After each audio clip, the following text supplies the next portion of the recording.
अभी हमारे सामने आएंगी नीता चकमा, जो कि आज अरुणाचल प्रदेश से है। और वो शांतिपुरा द्यून विलेज से है। ये बहुत छोटे से गांव से है। और अभी वो central university of Gujarat Gujarat में पढ़ रही है ऑनलाइन। और अभी वो सोशल इन मैनेजमेंट जो 5 ईयर का कोर्स है उसमें वो अभी पढ़ रही है। और अभी उनका ड्रीम है कि सोशल वर्क बनना है, और जो भी मार्जिनलाइज कम्युनिटी की लड़कियां हैं, वीमेंस है, उनके लिए हेल्प करना है। तो प्लीज वेलकम नीता। सबसे पहले मैं अरुणाचल प्रदेश की एजुकेशन क्वालिटी के बारे में बताना चाहूँगी। यहाँ पे अरुणाचल में मेरे एरिया में दो क्वालिटी के एजुकेशन होते हैं। पहला प्राइवेट प्राइवेट स्कूल होता है, दूसरा गवर्नमेंट स्कूल। तो प्राइवेट स्कूल में 4 पीपल के लिए बहुत प्रॉब्लम जाता है पढ़ने के लिए, क्योंकि फिनेंशियली प्रॉब्लम बहुत होते हैं।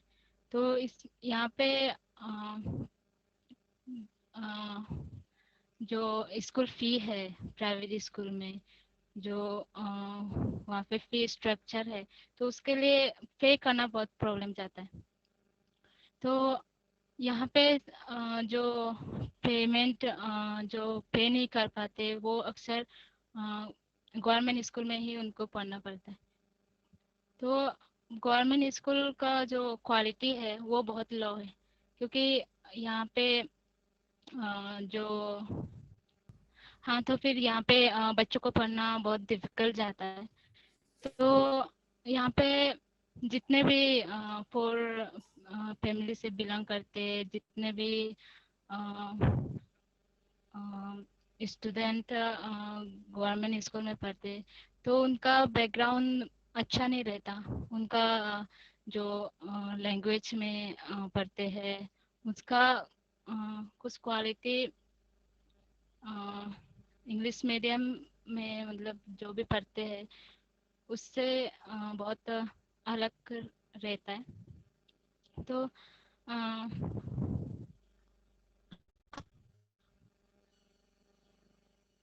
यहाँ पे मैं अपनी फैमिली के बारे में कुछ बताना चाहूँगी।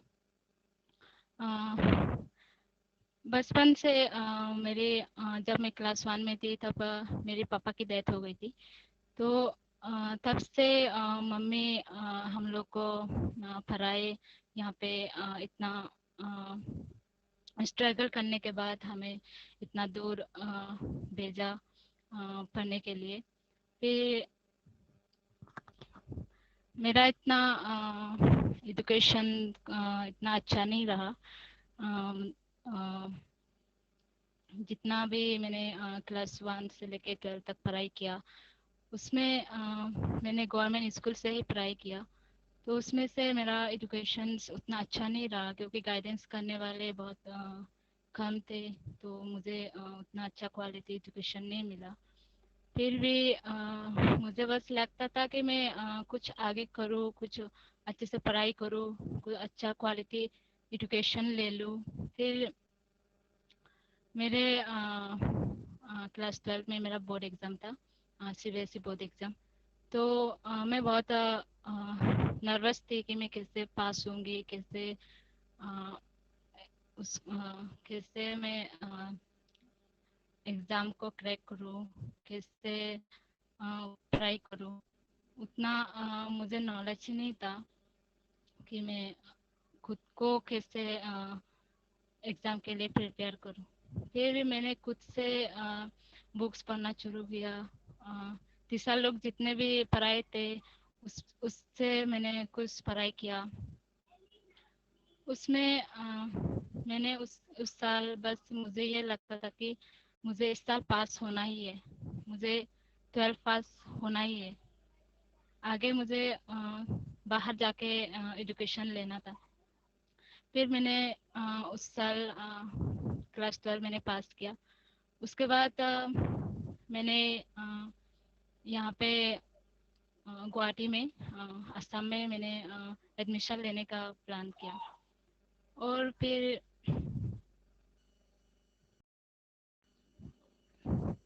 फिर मैंने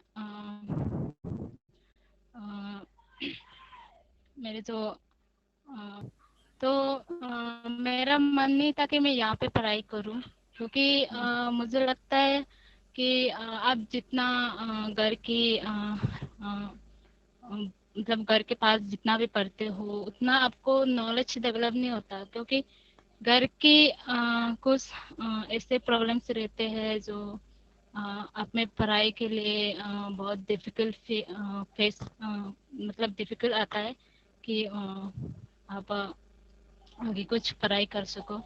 तो इसलिए मैं चाहती थी कि मैं बाहर जाके ही पढूं। तो मेरे पास कोई ऑप्शन नहीं था कि मैं बाहर कहाँ पे जाके पढूं, कोई गाइडेंस करने वाले नहीं थे। तो फिर मैंने मेरे एक कजिन सिस्टर है, मैं उनका नाम लेना चाहूँगी, उत्पला चकमा।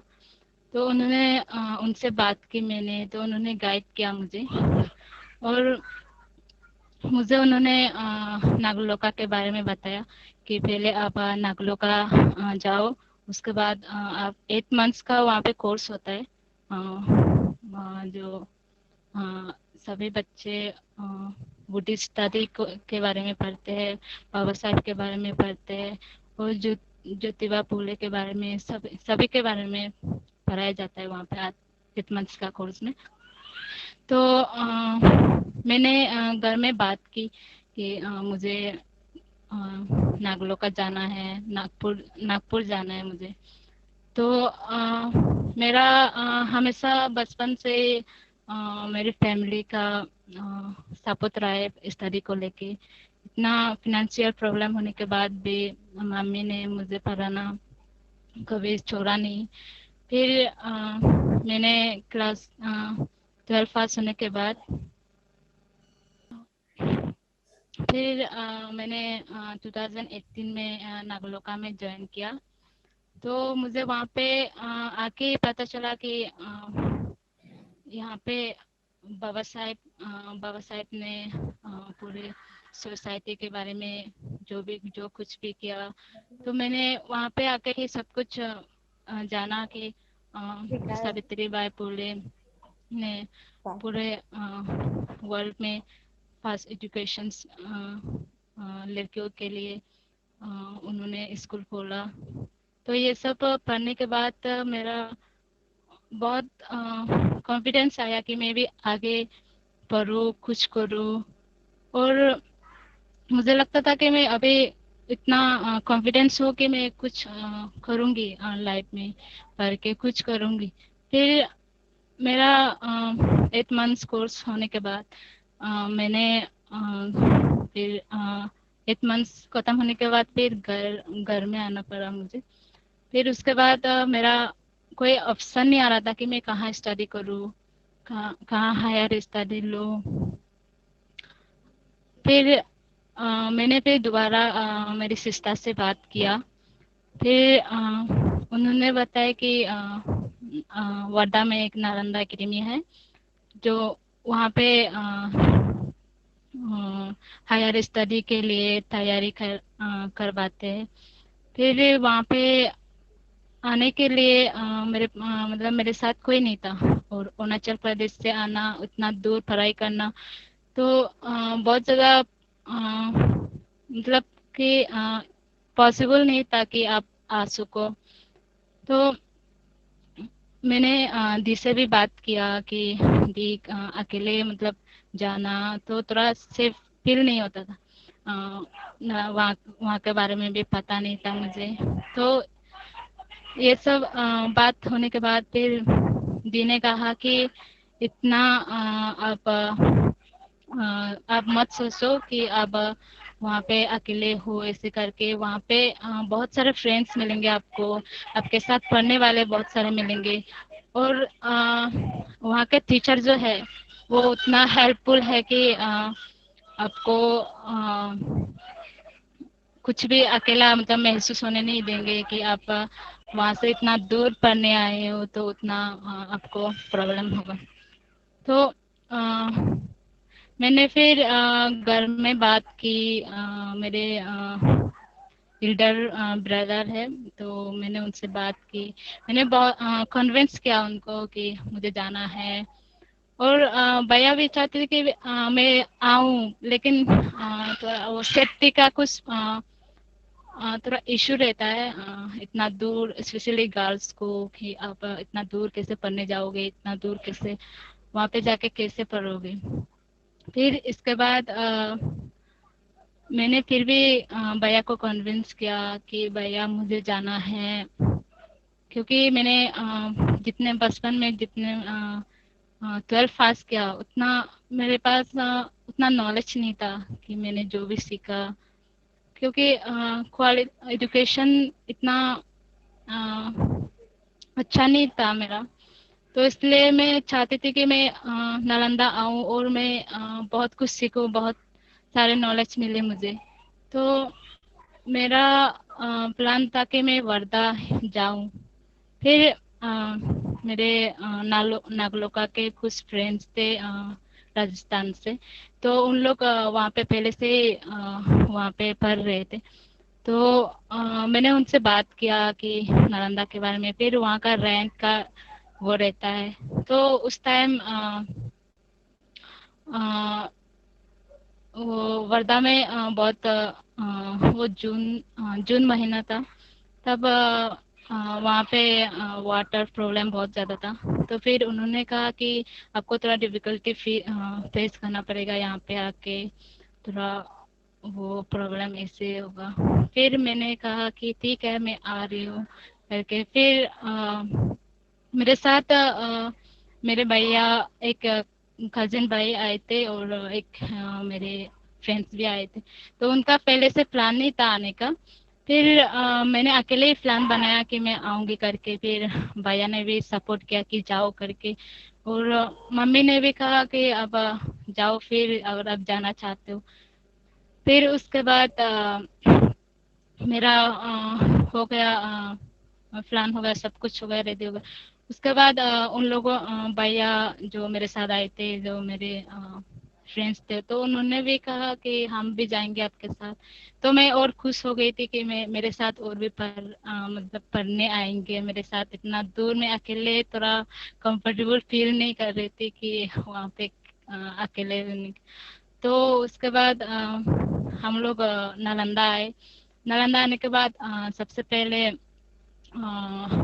वो मेरे दी की फ्रेंड्स है कीर्तन भैया, तो उन्होंने ही हम लोग को ड्रॉप करने गए। फिर सबसे पहले हम लोगों ने भी एंट्री बिहार से ही किया नालंदा में। तो नालंदा आके हमने सपना ताई से मिले। फिर उसके बाद हम लोग नालंदा एंट्री किए थे, तब अनूप सर थे सामने। तो उनको देख के मैंने थोड़ा सा ही उनका फेस देखा था। फिर मैं डायरेक्ट क्लासरूम पे घुस गई थी। उसके बाद जो नालंदा में जो दीवार पे वो लिखा है स्टेप टू स्टेप, तो सबसे पहले मेरी नज़र उस पे गई। तो मेरे भैया भी बोल रहे थे कि आप उनको देखो कैसे स्टेप बाय स्टेप मतलब बढ़ रहे हैं, कि हाउ कैन आई डू, कैसे आप करोगे, कैसे आगे बढ़ोगे। फिर उसके बाद भैया भी हम लोग को मोटिवेट कर रहे थे कि आप लोग भी ऐसे अभी कुछ नॉलेज नहीं है आपके पास, फिर भी पढ़ते पढ़ते आप लोग भी वहाँ तक पहुँच जाओगे। तो फिर उसके बाद हम लोग वहाँ पे बैठे थे। फिर अनुप सर बुलाए हम लोग को। वहाँ पे अनुप सर से बात होने के बाद फिर सपना दी और अजय सर ये सब मिले। फिर उन्होंने बहुत हेल्प की। रेंट उस टाइम रेंट मिलना बहुत मुश्किल हो रहा था। तो उसके बाद नालंदा ज्वाइन किया हम लोगों ने। उसके बाद मेरी स्टडी चालू हो गई थी। शायद मैंने लाइफ में पहली बार इतना पढ़ाई किया नालंदा आके। मैंने कभी ऐसे पढ़ाई नहीं की थी, कभी न्यूज़पेपर भी नहीं पढ़ी, कभी एडिटोरियल भी नहीं पढ़ा। फिर भी और मैथ्स का बहुत ज़्यादा प्रॉब्लम था हम लोग को। क्योंकि मेरे मैथ्स टीचर ही ऐसे थे, वो मोबाइल से हिसाब करके वो पढ़ाते थे हम लोग को। फिर फिर हमको कुछ समझ में नहीं आता था, इससे ऐसे सिखाते थे। फिर वहाँ पे आके बेसिक मैथ से सीखना, फिर रीजनिंग सीखना। रीजनिंग तो हम लोगों ने कभी, मैंने सुना ही नहीं था रीजनिंग, इतलास क्या होता है ये सब। फिर मैंने वहाँ पे आके ये सब सीखा। उसके बाद मेरा एंट्रेंस एग्जाम के लिए फॉर्म आ गए थे। तो मैंने लगभग पूरे भर दिए थे एंट्रेंस एग्जाम फॉर्म। तो उसमें से मैंने कुछ ऐसे यूनिवर्सिटी में भी फॉर्म भरा था जो मुझे मुझे जाना था वहाँ पे। फिर मैंने वो भरने के बाद फिर अ, हम लोग का कोर्स कंप्लीट नहीं हुआ। शायद 2 महीने रह गए थे। फिर कोरोना आ गए, कोरोना वायरस। फिर लॉकडाउन हो गया। उसके बाद हम लोग वर्धा में ही रहे। तो फिर वहाँ पे थोड़ा डिप्रेशन ऐसे बहुत ऐसे हो गया था कि अ, पढ़ना पूरा बंद हो गया था।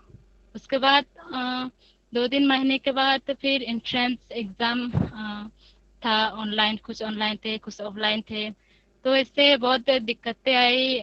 कभी अच्छे से पढ़ाई नहीं हो पाई थी। 2 महीने ब्रेक होने के बाद फिर एंट्रेंस एग्जाम तो दे दी। पर उसके बाद रिजल्ट का वेट था, रिजल्ट कैसा आएगा। फिर मेरे जो भी रिजल्ट आ रहे थे एफयू के, चीज के, सभी सभी नहीं हो रहा था, मेरा सिलेक्शन नहीं हो रहा था। फिर थोड़ा निगेटिव फील भी आ रहा था कि मेरा नहीं हो रहा है। फिर मेरे फ्रेंड्स का उन्होंने गुवाहाटी डाला था। अ, तो उनका सिलेक्शन हो गया था। फिर मेरा नहीं हो रहा था। थोड़ा मैंने सर से भी बात की थी कि मेरा नहीं हुआ करके ऐसे। फिर सर ने कहा आप अभी मतलब चिंता मत करो, हो जाएगा आपका। फिर वही होप से मैंने भी वेट किया पूरा, जो भी रिजल्ट थे बाकी। तो उनके बाद उसके बाद मैंने हम वापस आ गए अरुणाचल प्रदेश।